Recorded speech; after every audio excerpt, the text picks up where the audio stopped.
श्री दुर्गाय नमः। श्री दुर्गाष्टमी नवा अध्याय। निशुंभ वध। ध्यान। मैं अर्धनारीश्वर के श्री विग्रह की निरंतर शरण लेती हूँ। उसका वर्ण बंदूक पुष्प और सुवर्ण के समान रक्तपीत मिश्रित है।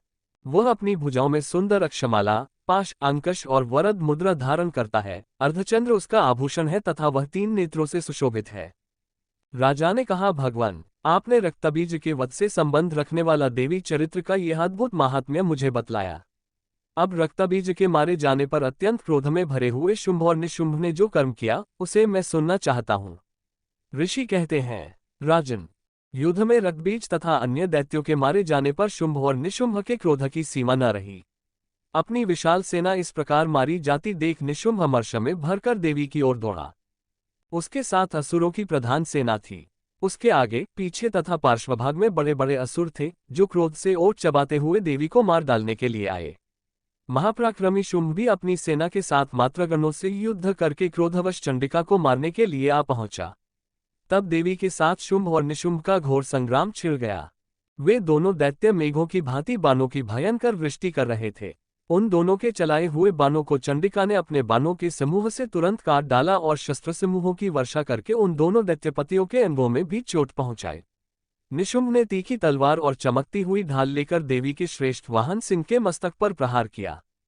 अपने वाहन को चोट पहुंचने पर देवी ने क्षुरप्र नामक बाण से निशुंभ की श्रेष्ठ तलवार तुरंत ही काट डाली और उसकी ढाल को भी, जिसमें 8 चांद जड़े थे, खंड खंड कर दिया। ढाल और तलवार के कट जाने पर उस असुर ने शक्ति चलाए, किंतु सामने आने पर देवी ने चक्र से उसके भी 2 टुकड़े कर दिए। अब तो निशुंभ क्रोध से जल उठा और उस दानव ने देवी को मारने के लिए शूल उठाया, किंतु देवी ने समीप आने पर उसे भी मुक्के से मारकर चूर्ण कर दिया। तब उसने गदा घुमाकर चंडी के ऊपर चलाए, परंतु वह भी देवी के त्रिशूल से कटकर भस्म हो गई। तदनंतर दैत्यराज निशुंभ को फरसा हाथ में लेकर आते देख देवी ने बाण समूहों से घायल कर धरती पर सुला दिया। उस भयंकर पराक्रमी भाई निशुंभ के धराशायी हो जाने पर शुंभ को बड़ा क्रोध हुआ और अंबिका का वध करने के लिए वह आगे बढ़ा। रथ पर बैठे बैठे ही उत्तम आयुधों से सुशोभित अपनी बड़ी बड़ी 8 अनुपम भुजाओं से समूचे आकाश को ढककर वह अद्भुत शोभा पाने लगा। उसे आते देख देवी ने शंख बजाया और धनुष की प्रत्यंचा का भी अत्यंत दूसरा शब्द किया। साथ ही अपने घंटे के शब्द से, जो समस्त दैत्य सैनिकों का तेज नष्ट करने वाला था, संपूर्ण दिशाओं को व्याप्त कर दिया। तदनंतर सिंह ने भी अपनी दहाड़ से, जिसे सुनकर बड़े बड़े गजराजों का महान मद दूर हो जाता था, आकाश, पृथ्वी और 10 दिशाओं को गुंजा दिया। फिर काली ने आकाश में उछलकर अपने दोनों हाथों से पृथ्वी पर आघात किया। उससे ऐसा भयंकर शब्द हुआ जिससे पहले के सभी शब्द शांत हो गए।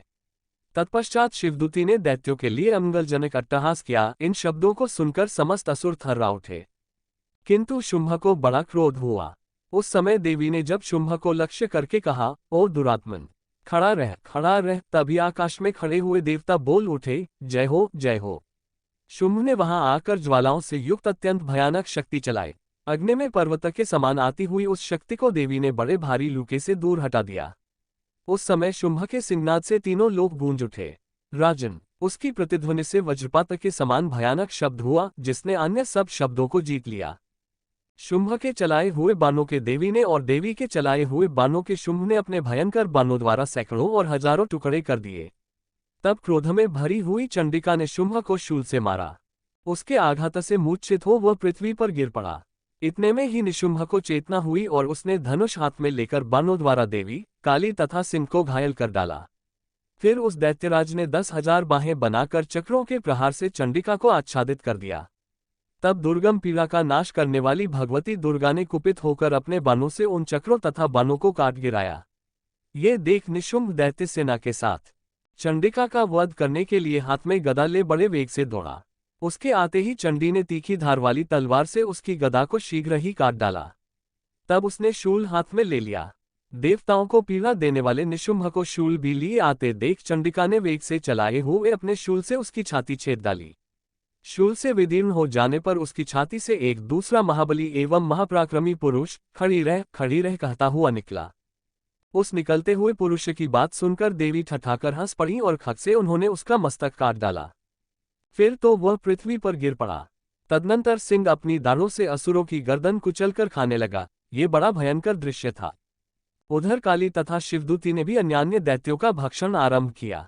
कौमारी की शक्ति से विदीर्ण होकर कितने ही महादैत्य नष्ट हो गए। ब्रह्मानी के मंत्रपूत जल से निस्तेज होकर कितने ही भाग खड़े हुए। कितने ही दैत्य माहेश्वरी के त्रिशूल से छिन्न भिन्न हो धराशायी हो गए। वाराही के थूथुन के आघात से कितनों का पृथ्वी पर कचूमर निकल गया। वैष्णवी ने भी अपने चक्र से दानवों के टुकड़े टुकड़े कर डाले। ऐन्द्री के हाथ से छूटे हुए वज्र से भी कितने ही प्राणों से हाथ धो बैठे। कुछ असुर नष्ट हो गए, कुछ उस महायुद्ध से भाग गए तथा कितने ही काली, शिवदूती तथा सिंह ग्रास बन गए। इस प्रकार श्री मार्कंडेय पुराण में सावर्णिक मनवंतर की कथा के अंतर्गत देवी महात्म्य में निशुंभ वध नामक 9वां अध्याय पूरा हुआ।